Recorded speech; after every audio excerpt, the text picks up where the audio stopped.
Absolutely. This is good. Welcome back to another episode of The Maturity Project.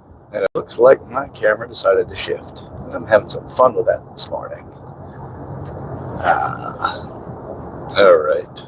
Well, I'm your host, Chad Ever Broshears, or Sir Chad Ever Broshears to some. If you know, you know. This is The Maturity Project. The first time checking in or checking this out, maturity projects based off 8 different areas of maturity. And just go through different conversations, associate different degrees of maturity and how to start refocusing specific things in order to, or just change the perspectives a little bit and potentially help you refocus into opportunity. Simple example of how do you refocus and or shift your perspective to give yourself another opportunity or more is if you're beating your head against the wall, not literally, I mean, and hope to God you're not going that far, but, some people do, I don't want to exclude those people either. So if you're a head basher, then, you bash your head. Then stop doing that. Let's figure out how to get out of that thought process that makes you feel like that's a solution. Anyway, today's video is more about frustration. So, you get these issues that you have, challenges that you're dealing with. Now, Einstein is accredited for saying that you can't get yourself out of a problem with the same thinking you thought your way into it. Great way of thinking. The thing is that the majority of people don't understand, or they don't realize that they have selected thinking processes, but you don't realize you've selected those thinking processes. You have a success model in thinking in a specific way. Right? You've done your life this way for so long, and you view that as a successful means of thinking, and you have conclusive outcome that you can say, yeah, this is whatever success rates that you've had, the value systems that you use to qualify a success, and then you get that success and hold it up as a justification for that particular thinking. There's nothing wrong with holding on to that, but here's where that becomes a problem. If how you gained access to that way of thinking is the only way that you think, or it is you have a very limited tool set in shifting your perspective, then you're pretty fixed. And when you're fixed, you're rigid. And when you're rigid, you're non-adaptive. You're forcing something, you're trying to force something. And typically, if your resources are low to address the challenge, let's say the environment's produced something or whatever, and you've got the need or desire to overcome what the environment is giving you, it's going to be based off of the resources, though your resources are pretty substantial. So as far as like what you actually have, it's not a single thing. It's not, an accumulation of material objects. Your resources are your intellect, it's your community, it's actually all 8 areas of maturity are all resource values. Now, it's just how do you position those things to understand them, and how do you spend your capital that you've accomplished over time that has given you, the degrees of surplus that you have of resources. So then you have to put that in towards this environmental challenge, whatever it is. And when I mean say environmental challenge, the environment's challenge that's given you. The environment, what I'm talking about here is not EPA, it's not Greenpeace, any of that nonsense. And I'm actually taking it back. It's not nonsense. Those are organizations that have their benefits and all of that. I'm talking about where you are right now. I'm in my car. My car is the environment that I'm in, and my car is in another environment that is the roadway, and then it has to do with the county, and I have rules and laws that I have to abide by. All of those things are the environment I'm in. Now you have my resources that I'm able to actually utilize in order to get through this. First off, I have the car. I have gas in the tank, covered with insurance. I am obeying the traffic laws, including speed, and all of these things that, I'm applying my resources. Speed is equal to patience, right? So like I'm applying a resource of patience to the speed that I'm traveling at. The less patient I am, the faster I'm going to want to go. Also, the more likely I am to want to do something that would be a behavior that I would not want to be done onto me. So those are all, like, as far as cutting people off or whatever, just messing with people in traffic, whatever it might be. I don't want to do that to other people because I don't want that done to myself. It's a golden rule principle. But all of that has to do with the resources that go to my constitution of who I am and what I consider right or wrong, and how aggressive I am to holding on to what I consider right or wrong. So how attached I am to holding that as a core value. Those are all, like, they're fortified and solidified through the resources that I have. So now that I've gone through and explained the degree of those resources, when the environment calls to something, if you're playing a big game, your environment's going to give you bigger challenges, but you've overcome challenges. So you have a pattern of how to overcome. One of the most beneficial things you can give yourself is understand how to overcome challenges. You want to have enough rigidity in your personality that you're able to maintain who you are, the character that you are, and your constitution as to how you hold your core values, what you will or won't allow, things like that fall under your constitution. It's not the constitution of the United States or other countries, although it's your own personal constitution. So your resources support that. The environment is what puts a challenge on who you are. You learn the patterns to overcome challenges. Before you know it, that pattern actually stays pretty consistent. The variables change, but the pattern, the formula, if you will, stays consistent. So if you're in a fixed issue that you thought your way into, how adaptive in thinking are you to get yourself out of it? So if you see directly in front of you, there's a pole in the way of the path that you're on. You can try to push through the pole. You can try to ram the pole. You can do a lot of things to that pole. But the best way to navigate that pole is to shift your direction or line of sight to one side or the other of the pole and then walk around it. It really is that simple. But we're not taught, nor are we given enough resources and guidance throughout our life to realize a lot of these fundamentals. So there are people that'll watch this and go, yeah, duh, that's normal. I do that all the time. There's other people who'll be like, oh my God, I didn't think of it that way. Or that's so simple, but I typically don't think of it that way. Practice also is necessary for knowledge in order for it to be power. Because without action, knowledge is trivia. It's trivial. It means nothing. Actually, knowledge without action often creates a degree of arrogance about something. So you can sit around and say you know something all day long, but if you have no application to it, it's like telling people you know how to ride a bike, but you've never done it. You've watched your sibling or you've watched somebody else ride that bike. You never did it. Like, yeah, I know how to ride a bike. Fantastic. Show me. And then you have the impossible feat of showing somebody something you've never done. Now, you're about to be humbled and embarrassed in front of somebody. Because if you go into it with significant degree of confidence and your ability to actually produce the functional outcome that you had bragged about, now you've got the reality that you were talking out of your ass. But you see, that's easy to point at whenever it's a bicycle. It's not as easy to point at whenever it comes down to, relationships of any type. It's not as easy to point at whenever it comes down to business, but typically it's easier to point at for business because people have studied it and there's a lot of people that understand the formula for business. So it becomes a bit easier for them. So you have other things like purpose. Here's one of the more challenging things is actually to be able to accurately help guide anyone in purpose. The best way to do it is to talk to them about what they want to accomplish in life and work on clarity.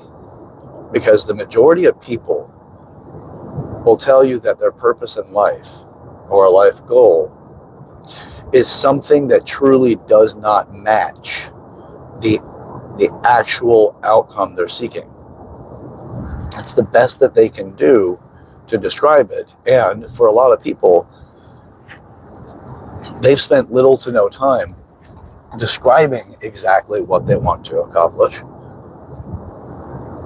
because they simply have not been haven't spent enough time thinking about it. They haven't filled in the details necessary to truly understand what they want to accomplish. Read a dictionary and see if that what you've read in the dictionary lines up well with the way you speak or what you thought the definition of a specific word is. If it lines up 100%, then good on you, but it's very uncommon. Usually it has some variation of, but still associated with, that particular definition. The thing is, if you step away far enough and you start to give description about something, write it out, and then give yourself a little bit of time, go back to it, say a couple of months or whatever, go back to it, and then don't write it, you write it again, but you don't look at your previous paper, your previous definition. And then after you've done this, then look at what you wrote and see if it lines up perfectly. I've done that over the span of years and go, wow, that is drastically different.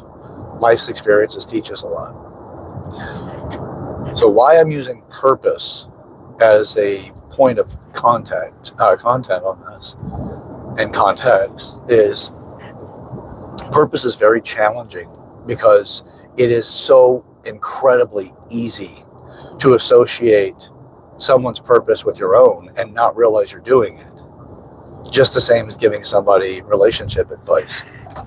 And then it turns out, really, you're just giving people the hypothetical concepts that you thought up in your little noggin about how something would go in a relationship or the way something will go in the future, but you've never actually practiced it.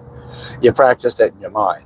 You haven't done it with another person, but you'll do it in a advice direction when somebody asks for that advice. You haven't done shit. No, you haven't applied it. You don't know what it's going to be to actually have the other person, how they're going to react, and the attachment that person has to the one you're giving the advice to, and the attachment the one you're giving advice to the person that you're giving the advice about. Now, it's funny to me when people do offer relationship advice, whenever I question if it's something they've ever used in true application. And it's funny to me just because we don't realize we're doing this. So what we typically do is we come up with this hypothetical method in order to overcome something, a challenge or whatever, and then we infuse that with confidence and conviction and tonality that seems to be pretty solid in the way that it's convincing, right? That's what it is, convincing. But yet, the person's never actually done it. And then they get so vested. Yeah, like, oh, we're good, we made up. Oh, yeah? Okay, so great. So how did you guys make up? That seems weird. Right? Because there's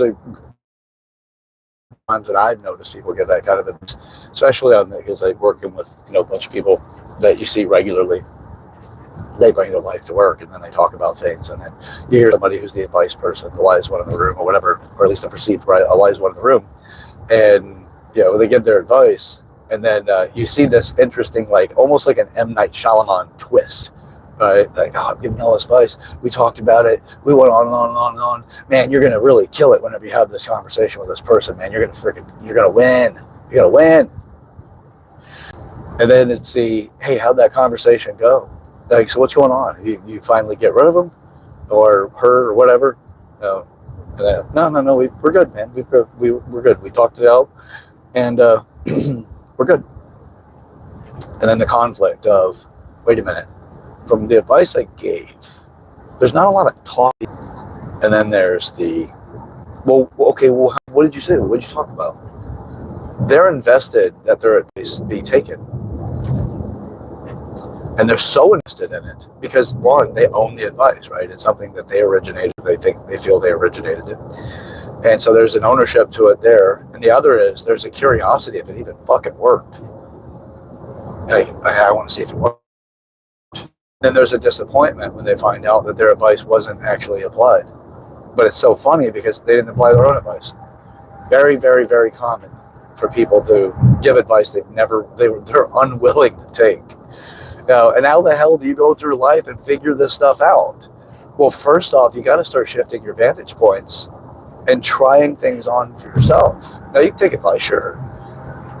Pay attention to the person giving the advice, how they're connected to it, what kind of actual outcome they've been able to create. And if they're like, if you say, hey, have you ever tried that with, have you applied this in a relationship or when you had this kind of conflict? And they're like, yeah, I've done it. Like, okay, well, if you don't mind, tell me who. Give me some substance to it. Tell me how the conversation went. Help guide me. Show me. Tell me enough that I can really get my mind around it. So I got an idea about how I can go. Now, you launch into it with inquiry, because that's one of the best ways to actually communicate, is to go into it with inquiry, curiosity. But at the same time, go into it with looking for the logic blocks. Because if you don't have the logic blocks, if it doesn't make logical sense, then there's probably some deception going on. And it might not be intentional, like they want to lie to you. It's just they may have convinced themselves that things are different.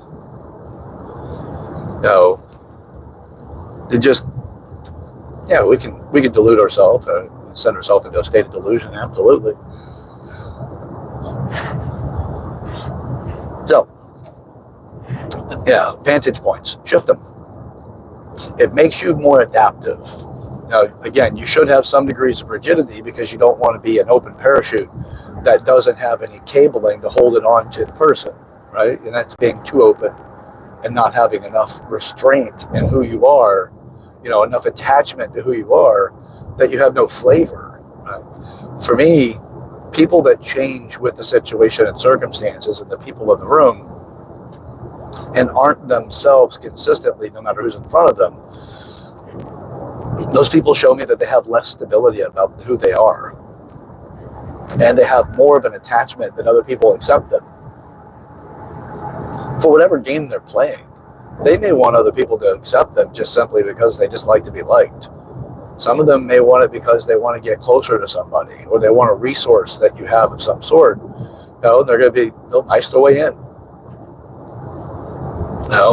It's all part of that validation thing. Hey, give me the resources you have. Intent matters, but so does the outcome. Some people just like, hey, as long as the person's not malice in their intent, then it's all good. And I'm like, so if they're not malice in their intent, and somebody is drastically hurt because of this person's actions, then is that still all good or not? Something is a particular psychological value. Sociopaths. In psychopaths, but it's actually for this one specifically, sociopaths.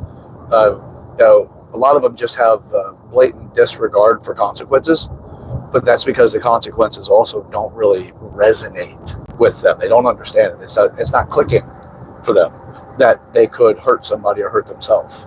They're caught up in that moment. Well, you also have famous sociopaths that have killed people. Serial killers, they're not very good serial killers because they're very sporadic and spontaneous, and it's easy to catch them typically by comparison to a psychopath, which is like the ones that are methodical. They know how to cover their tracks. They do a lot of things that are very planned out. They're not spontaneous. Psychos are methodical, and they're also typically on average higher in intelligence, but it's not a guarantee. Sociopaths are usually highly spontaneous. So anyway, those kind of situations still come to mind when somebody says that they're, as long as it's the intent that matters. Well, the intent is contributory, but it is not exclusive. So if you catch yourself saying it's the intent, and you disregard outcome, you can find yourself in a world of hurt at some point in time. That's a pattern of thinking that could lead to some undesirable outcomes long term, and escalating outcomes long term. So be cautious with it.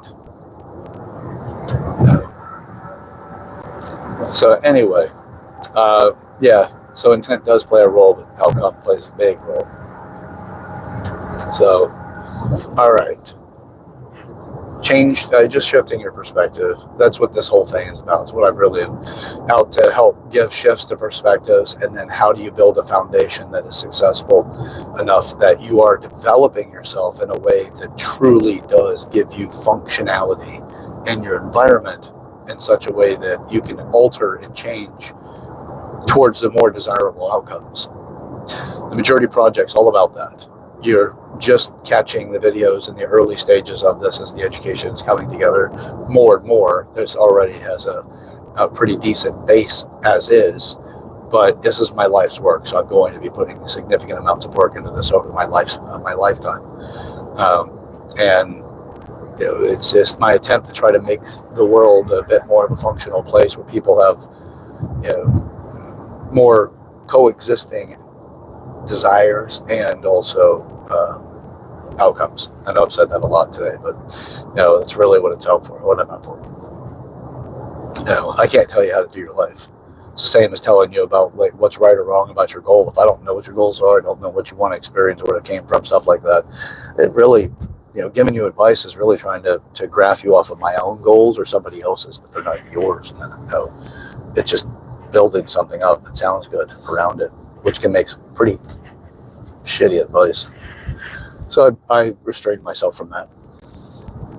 No, but I do have the desire immediately there. Let's do this. I'm really excited about that. No. I got a lot of questions. I got a lot of things to learn about your goal before I ever try to touch it.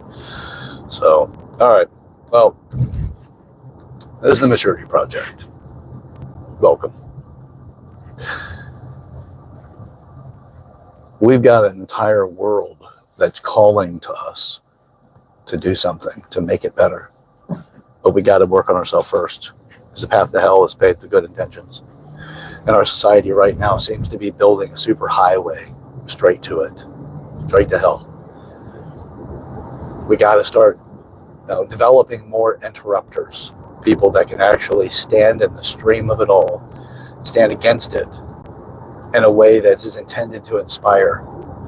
But you don't need to be a martyr in this process. You can pursue the life you want and still stand against the stream of the mindlessness that is just, you know, sheepishly marching towards the edge of a cliff as we continue to work towards our own demise. We can interrupt that. And maturity is going to be the thing that really does set us free. I live my life for that. So join me in that process. Be up to something. Share this video with people in your life that you want to break the ice with. Make this something of meaning. Start a conversation that really does make a difference for you and other people today. Put a comment in the comment section for that as you've tried that on. And like the video so it helps with the algorithm. And if you haven't subscribed, please do. You know, if there's somebody in your life that you know is just really trying to find something, trying to really get somewhere else than where they are, share this video with them as well. It's helpful. I'll be internally grateful. So, but again, comment in the comment section. You can tag people there too. You know, see if they get them to come and check out the video if you don't want to share it directly. So, all right. Until next time, this is Maturity Project. I am your host, Chad Ever Broshears, or Sir Chad Ever Broshears to some. If you know, you know. And yeah, let's get up to some stuff, man. We got to get to it. Let's see ya.